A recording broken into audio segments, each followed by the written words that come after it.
Chapter 145. The courage which had left the imperial palace heading to the north was already free of the emperor's command. Perez was lost in thought as he watched the scenery quickly pass through the window. What is the reason pellet corporations collects the triva tree? This question hasn't left his mind lately. Like me, did Pellet Corporation collect the wood for the Empress's development of the West? But in that sense, Pellet Corporation only bought wood and did not sell a single bar on Janus. It was also more than a year ago that Pellet began buying Triva wood in the north, according to Lignite. At first, without a sound, little by little, secretly, without even revealing that it was Pellet Corporation. After filling several such large warehouses, rumors of Pellet Corporation changed his attitude. As if Pellet Corporation had waited, he sent someone from the central to start an aggressive purchase. And the week before the landslide, like a lie, every movement stopped trading and pulled the pellets from the logging grounds scattered throughout the north, as if he knew when, where, and in what form of a landslide would occur. However, it was impossible to make such an accurate estimate based on the geologist's report submitted by Lord Lombardi at the conference.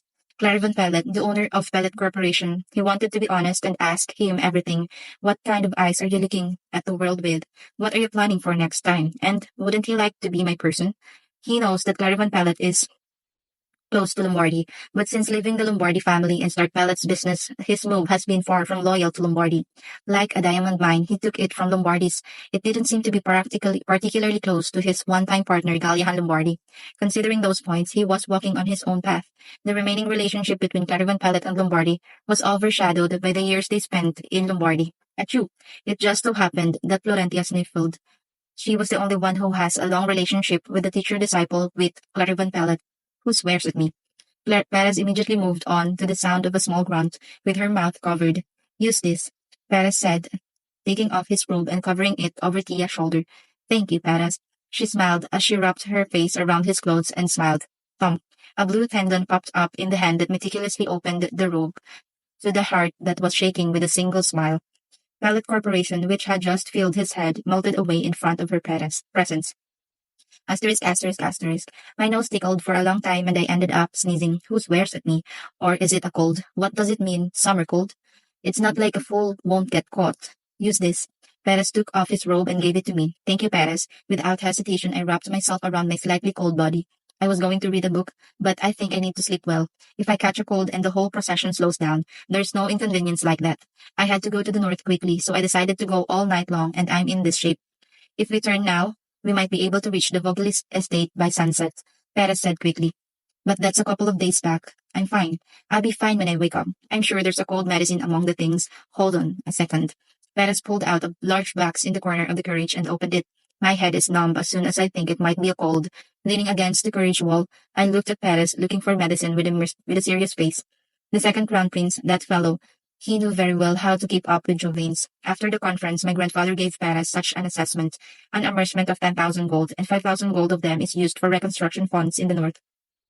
Perez soothed the emperor's unwillingness to punish Anjanus on the spot while causing them a great loss of 10,000 gold. In addition, he made a good impression in front of the aristocrats by taking care of the north at the same time and was given an easy and effective mission to deliver imperial relief supplies to the north. He's so smart. My grandfather seemed very unhappy with Perez's actions, which ended in an amercement, but I don't care. All I wanted was to keep the Empress from sourcing triva trees from the north and to twist her relationship with Ivan. Then suddenly, I had a question. I snapped at Perez, rummaging through the medicine box. Why was it an amercement, Perez? Clatter. His movement stopped, and the bottle of medicine made a small noise. The Empress seems to be spending a lot of money on Western development these days. I was going to make her spend more money. Yeah, that's the way it was. And it's the man up top that's siphoning off the Empress's money. As expected, Perez, you're smart. It's not something anyone can do to become a crown prince from the lowest to the top, of course. Thank you, Perez replied with a small smile, looking embarrassed, closing the medicine box and said, maybe cold medicine is in another carriage. Hold on a second. Perez immediately opened the window of the carriage. He was calling a knight to stop the procession. He said it in a hurry. No, I'll take the medicine later. No. Perez shook his head uncharacteristically firmly. The sooner you take the medicine, the better, and the back of Perez's hand touched my forehead. It's a little hot. Perez, who said so, immediately called the knight. What's the matter, your highness? Stop the procession. The carriage stopped immediately at Perez's command. Because of me. It's time for a break anyway. Don't worry too much, Tia. I'll be back in the middle of a conversation with the knights. Thank you. This time it was my turn to think. Perez, who smiled at me for the last time, opened the carriage door and went outside. In the fresh air coming in from outside, I stepped on the ground, taking off the robe for a while. I was standing with my legs stretched out in a few hours, and a bright voice spoke. Lady Florentia, dark skin, handsome face, and bright platinum blonde. Sir Avenox, the Eastern man, the successor to the Lumen family, joined the relief procession as a representative of the East. Ever since the day we first met in my debutante, Avenox has stayed in the capital and consistently attended the social gathering of young nobles. He was as good in character and eloquent as his outstanding appearance, and none of the central nobles didn't know Avenox. In particular, he was so popular with the women. You don't look well. Are you all right?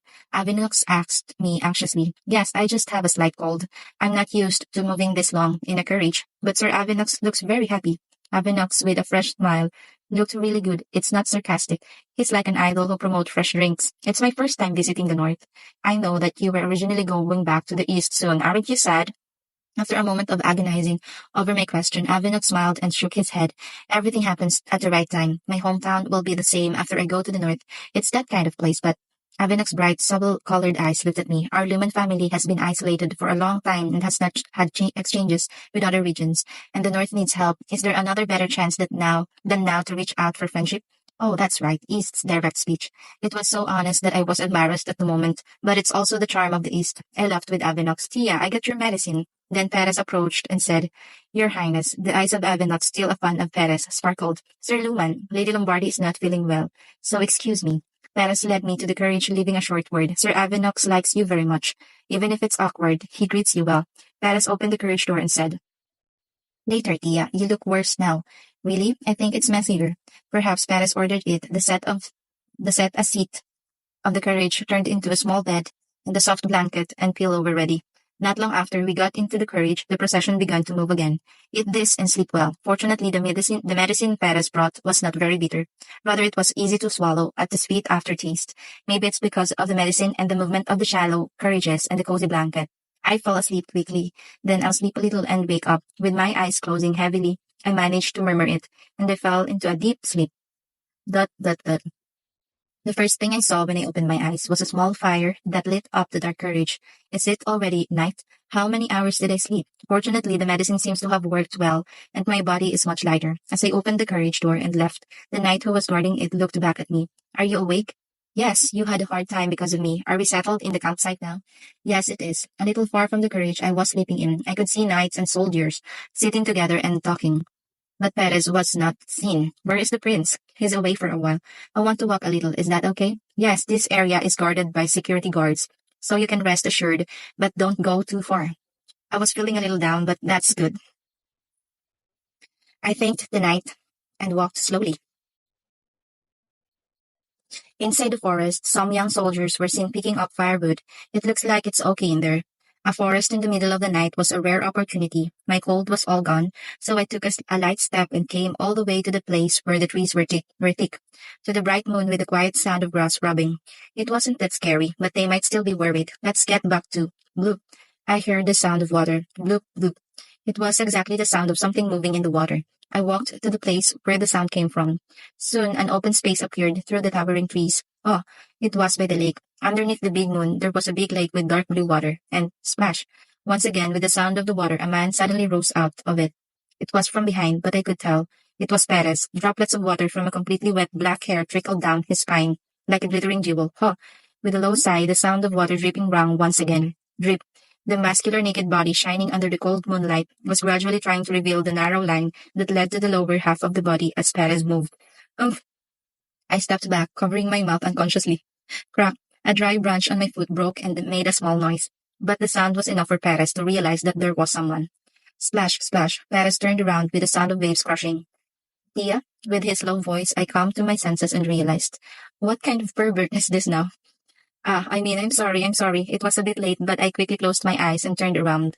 I wasn't trying to look. I heard something, so I came here. I was bewitched for a moment. I'm so sorry.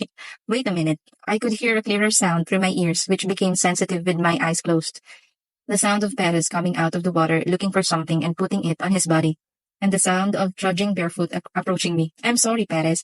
I didn't see anything important. No, I only saw your upper body. So seriously. Oh, while I was taking half a step back with my eyes closed, while gibberish, my heels got stuck in something and my body faltered.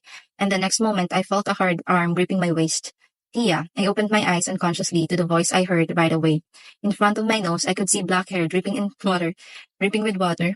and clear red eyes. Perez slightly frowned, spoke in a low voice. It's dangerous. You have to be careful. Gulp. I thought I swallowing my saliva without realizing it. The most dangerous thing here right now is you, crazy beauty. Is your crazy beauty. End of chapter 145.